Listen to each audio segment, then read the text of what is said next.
Daf Yomi, we learned about owning pets. And the Mishnah on Ein Testament Bays taught us that you cannot own a dog unless you tie it up in a chain. You can make sure that it poses no danger to any person.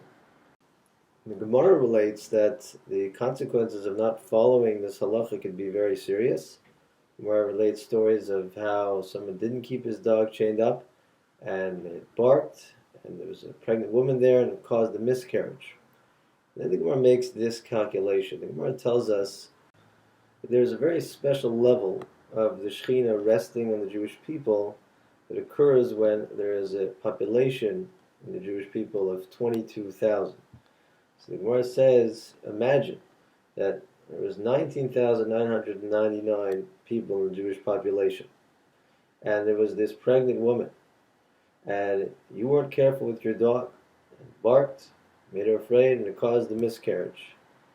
Turns out that that person, for not complying with the halacha, caused the Shekhinah to be removed from Yisrael. So I have two questions on this Gemara. The first question is, well, of course, that's a big problem that this person has caused the Shekhinah not to rest on Yisrael right now. But what about the potential of this unborn child? All of the Torah and mitzvahs that this child could have done throughout his or her life, all the children this unborn child would have had. What about all of that? Why instead does the Gemara emphasize that what he did, or his negligence, caused that the Shekhinah doesn't rest on Yisrael? So we have to say that even though on a certain level Hashem says if a person does an action, he is responsible for all of the consequences, even going far ahead into the future.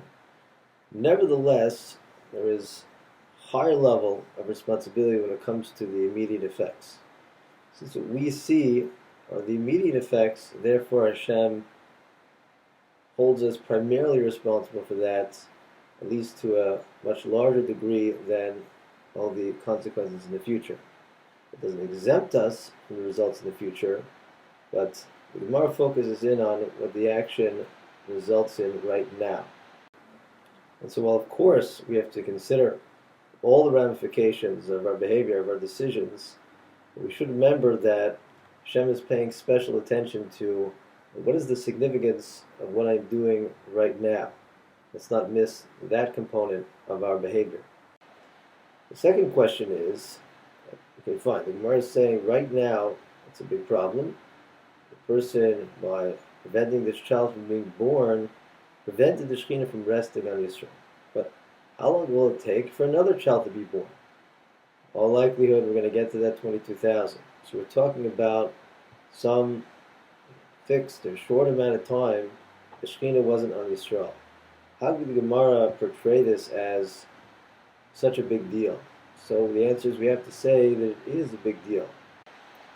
The message there would be that every moment matters, especially if you're talking about the Shekhinah resting on Yisrael. The difference between 10 years of the Shekhinah and 10 years and one moment of the Shekhinah, another hour of the Shekhinah resting on Yisrael, apparently is a very big difference.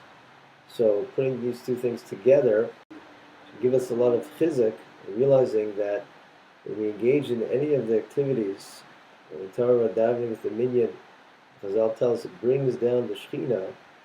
The fact that we're doing that is extremely significant, and even though it's for a defined amount of time, not so long, who am I? The fact that I added a few minutes of the Shekhinah coming down to the world, why is that such a big deal? The Gemara is telling us, yes, it's a very big deal.